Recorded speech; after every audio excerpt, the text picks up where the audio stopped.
Hello everyone. Today I wanted to give my thoughts on the Moyu Aosu V7 4x4. I've had the cube for about a week and I've done close to 1000 solves on it. I think I am ready to share my thoughts about it, so let's get started. Getting some basic info out of the way. The cube is 58mm, making it the smallest 4x4 on the market. It also comes in 4 versions, including the single track with UV, double track, and triple track for magnetic versions. The single track version has your typical 96 magnets. The double track has a magnetic core, bringing it to 112 magnets. And the triple track version has an additional ring of magnets at the base of the wings, bringing it to 160 magnets. I received both the double and triple track, so those will be the versions that I will be reviewing today. My experience with this cube started before I even received it. I was at a competition and borrowed my friend's Aosu V7 to test out a bit. For some context, I used to use the Moyu Aosu WRM and I averaged around 35 seconds on it.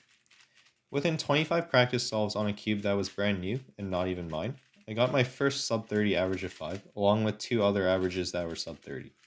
I also broke my PB averages of 12 and 25 within that small sample size, so with permission, I decided to compete with it. In the competition round, I got a 32 average that is PR3 and easily the best official 4x4 average that I got this year. After receiving my cubes, I proceeded to do many solves on them, and I dropped my global by about 3 seconds within the first 100 solves. Needless to say, this cube is fantastic. Before receiving it, I disliked 4x4 mainly because I didn't enjoy any current hardware. I bounced around using the Aosu WRM, MGC, and VIN 4x4s, and could never find anything that I liked. I always would have a stretch of good solves on those cubes, followed by another stretch where I just locked up a bunch on every single turn. This destroyed my confidence when turning, and I felt I had to turn so much slower on them to prevent lockups. On the V7, however, I don't have to worry about lockups at all, and I can turn however I want on it, essentially eliminating most of the strings of bad times I used to get on the other cubes. This cube addresses all the issues that I had with the other cubes and is just so much better. The cube came super loose out of the box and a bit too fast for my liking. I tightened the cube and used weight 5, silk, gravitas, and DNM to set it up. Even though this is a heavy loop setup, I recommend using a light setup for most people, as I think the cube will be better when kept fast. The only issue that I have with this cube is that the small size can make PLL parity harder to execute. This goes away after some practice and is not really a deal breaker in my opinion.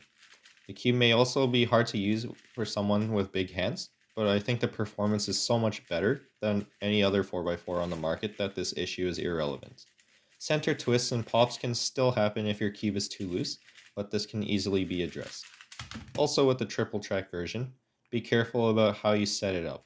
A heavy setup has an amplified effect on the middle layers as the magnets on the inners can feel super strong, making them feel slow.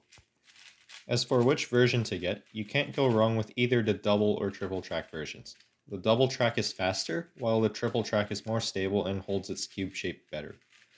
Personally, I recommend the double track version as it is faster and easier to use for most people.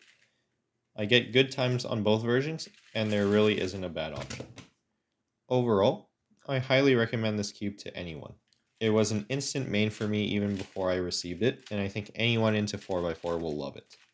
I really enjoy using it and can't wait to see how my 4x4 progression continues with it.